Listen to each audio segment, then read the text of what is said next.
Så skal jeg byde velkommen til Jakob Sørensen, museumsinspektør på Frihedsmuseet. Du er inviteret ind, fordi I i dag, den 4. maj, og det er jo ikke nogen tilfældighed, går jeg ud fra, at I har valgt lige den, der åbner I en ny database over danske frihedskæmpere fra 2. verdenskrig. Og det er jo i aften, at det i 1945, den 4. maj, blev offentliggjort, at de tyske tropper havde overgivet sig. Den database, der åbner i dag, hvad er det for en database? Jamen, det er en mulighed for at gå ind og finde ud af, hvem var egentlig medlemmer af modstandsbevægelsen. Og modstandsbevægelsen er jo et bredt begreb, ja. Og vi har altså lavet en base over alle dem, der bliver omtalt for en illegal handling, og lagt dem ind på nettet, så man kan søge oplysninger frem. Så der kan man finde ud af, hvad bedstefar eller oldefar, eller hvem det nu er, har lavet under krigen. Og du siger selv, at det er jo en ret bred vifte af folk. Altså, hvad kan du give sådan, han har sagt, opridser yderpunkterne? Altså, hvad er det, vi taler om, og hvem kan komme med i den? Jamen, alle kan komme med i den, som er blevet omtalt for en illegal handling, og det vil sige, at vi har både de der hardcore sabotører og dem, der var fuldtids illegale med, men vi har også dem, der hjalp til, altså som sørgede for logi, eller som var med til lige at distribuere nogle illegale blade. Så alle er faktisk med, som arbejder illegalt, hvis vi har kunne finde dem omtalt. Og hvor mange mennesker taler vi om? Jamen, vi er omkring halvvejs nu, men vi regner med at komme op på omkring 70.000. Det var alligevel en del. Jeg synes, Jacob, vi skal lige se nogle billeder af nogle af dem her. Og så kan du måske fortælle, altså de folk, der er i den, hvor er I finder frem til dem? Du siger, altså, der har været omtalt, hvorhenne? Jamen, altså der er jo skrevet omkring 15.000 titler om besættelsen. Og det vil sige, at der er en masse litteratur, man kan kigge i og finde navne og oplysninger om folk. Og det er vi i gang med at travle igennem på den ene side. Og på den anden side så har vi det, der hedder styrkelisterne, som er sådan nogle mandskabslister fra dagene lige efter befrielsen, hvor man havde ligesom opgjort, hvem var med og hvem stod til rådighed i det man kalder undergrundshæren eller militærgrupperne, som sådan var klar til at træde til i befrielsessituationen. Det lyder som noget at arbejde og samle alle de her navne til sådan en database. Ja, det er et kæmpe arbejde, og vi har siddet med nogle studentermedhjælpere og også på museet, og så har vi haft god hjælp af vores venneforening, Frihedsmuseets venneforening, som har trådt til og hjulpet med at læse bøger igennem og registrere navne. Så sådan ved en stor og bred fælles indsats har vi kunne skaffe alle de her oplysninger frem. Det er jo et emne, vi aldrig bliver trætte af at beskæftige os med, men det fik i den grad en renæssance sidste år. Og Jakob, det gjorde det i forbindelse med en film, der kom, og vi skal lige se et klip fra Flammen og Citronen.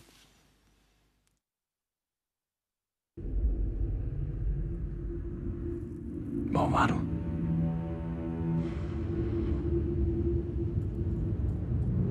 Hvor var du, da folkeopstanden brød ud? Hvor var du den 26. juni? Da København rejste sig.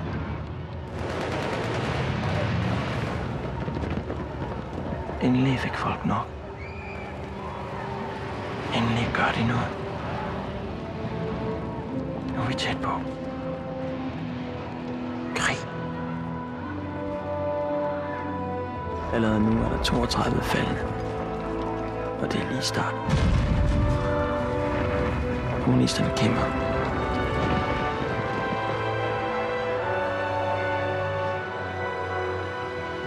Vi venter bare. Du har fortalt, at da Flammen og Citronen kom frem sidste år, der kunne I også godt mærke, at interessen for frihedskampen, den blussede op igen. Ja, altså vi på museet taler vi om sådan en Flammen og Citronen-effekt, ikke? At vi kan simpelthen se, at besøgstallet, at den steg lige omkring filmen, da den kom frem, og så også bestemt i perioden efter. Så vi har mærket en øget interesse, helt klart. Altså folk kom simpelthen på museet for at få at vide mere? Ja, det tror jeg ikke. Altså, den har selvfølgelig vagt en interesse. Den vagte også en del debatfilmen, da den kom. Ikke? Og der er sikkert mange, også selvfølgelig skoleklasser og sådan noget, som vi jo traditionelt har mange besøg af. Ikke? De kommer for at se lidt mere om perioden, kan man sige, end de kunne se i filmen. Ikke? Nu er Flammen og Citronen, de herrer er jo, hører til den mere, hvad skal vi sige, kampvillige del af modstandsbevægelsen. Altså, hvor godt et udtryk er de for modstandsbevægelsen? Ja, de hører absolut til en meget lille kreds af modstandsbevægelsen. De hører til de fuldtids illegale, og dem var der ikke mange af på det niveau, som vi ser her med den sådan type engagement. Og filmen vagte jo også en del debat, fordi at hvor mange var egentlig med, og hvor mange var sådan rigtig med, og hvor meget skal der til, og er de her to udtryk for, hvordan man nødvendigvis skal opføre sig i sådan en situation. Og lad os lige slå det fast. Er de det? Nej, altså man kan sige, de er udtryk for en type modstandsarbejde, men de er ikke udtryk for den almindelige modstandskæmpers hverdag eller illegale tilværelse. Bestemt. Så lå der også et lille problem i det. Altså man siger, at frihedskæmperne blev fremstillet som at de her måske blev billedet på det. Ja, altså pludselig blev det at være frihedskæmper eller modstandsmand noget meget ekstremt, kan du sige, ikke? Og det harmonerer altså ikke så godt med det billede, der egentlig er af modstandsbevægelsen. Den var meget større og havde mere karakter, eller havde også karakter af hvad skal man sige, små gerninger mange steder, som var med til at ligesom drive bevægelsen. Ja, fordi man siger, herre og fru Danmark, der sådan vågede sig lidt ind i det. Altså, hvad var det typisk folk lavede og bidrog med dengang? Ja, så var det typisk noget som illegale blade, som man var distribueret, man læste og sendte videre. Det kan også have været, at man hjalp med noget forplejning.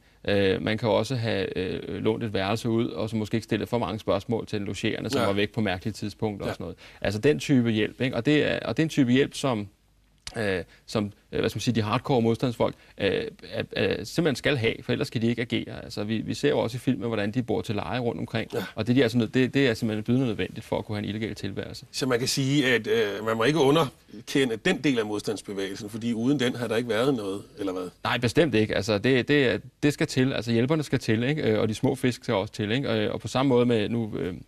En stor del af vores materiale kommer fra de her styrkelister, altså de her, der stod til rådighed 4. og 5. maj. Ikke? Og de er jo tit sådan lidt håndligt blevet omtalt som de sidste dages hellige og så videre. Der var måske også nogen, som meldte sig meget, meget sent ind, men de meldte sig altså til en befrielsessituation, som man ikke kendte på forhånd. Altså man kunne jo ikke vide, at det ville gå så relativt smertefrit, som det gjorde.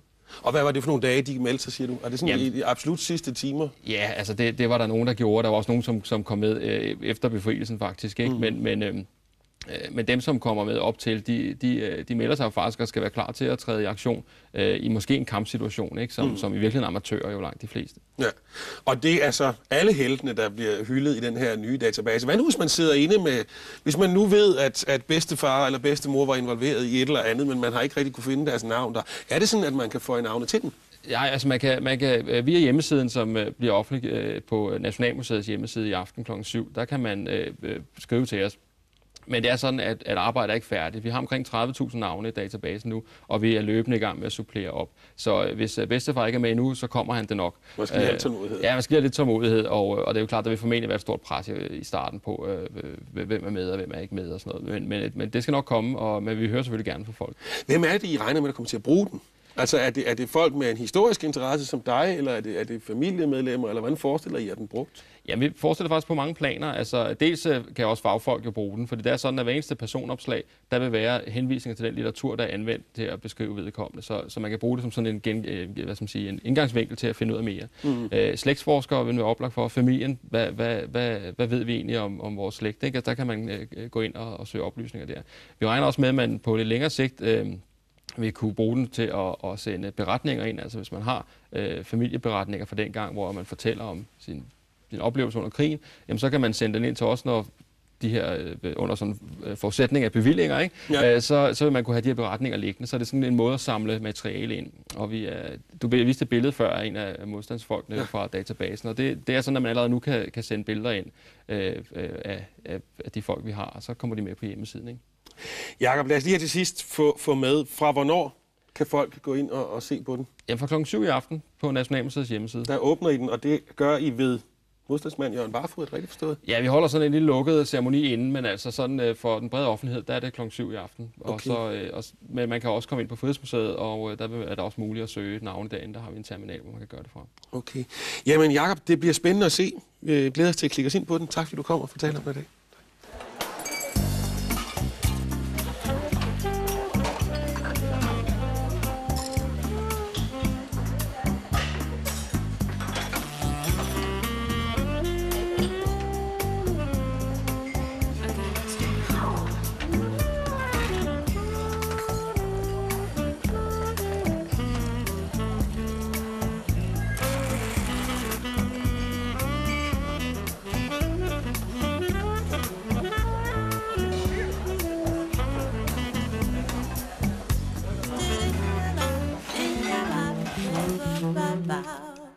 Så skal vi byde velkommen til dig, Maja Horst, lektor ved Copenhagen Business School, det der hedder Institut for Ledelse, Politik og Filosofi. Du er her, fordi du i sidste uge fik Videnskabsministeriets formidlingspris med det mundrette navn Forskningskommunikationsprisen 2009. Jeg vil starte med at spørge dig, Maja, hvad er det, du laver? Hvad er det, du formidler? Jamen, altså, jeg forsker i den offentlige debat om ny teknologi og forskning. For eksempel sådan noget som stamcelleforskning. Og det gør jeg ud fra sådan en antagelse om, at forskning og nye teknologier er ikke bare noget, der sådan dumper ned fra himlen, fik sig færdig, men at de bliver til i nogle processer, hvor det for eksempel betyder noget, hvor mange penge man vil stille til rådighed, om hvorvidt den offentlige debat, altså om offentligheden ligesom bakker det op eller ikke gør og sådan noget. Og altså, undervejs i mit arbejde med det, så har jeg jo ligesom, der findes mange forskere ligesom mig, sådan internationalt set. Og det vi plejer at sige, når vi bliver spurgt sådan, de naturvidenskabelige forskere, det er sådan, hvad skal vi gøre for at få for eksempel folk til at acceptere sådan noget som genmodificerede fødevarer eller gensplejsede fødevarer, ikke? Så siger vi, men I skulle prøve at tage at gå noget mere i dialog, altså ligesom komme ud og snakke med de folk, der har nogle spørgsmål, og så svare dem.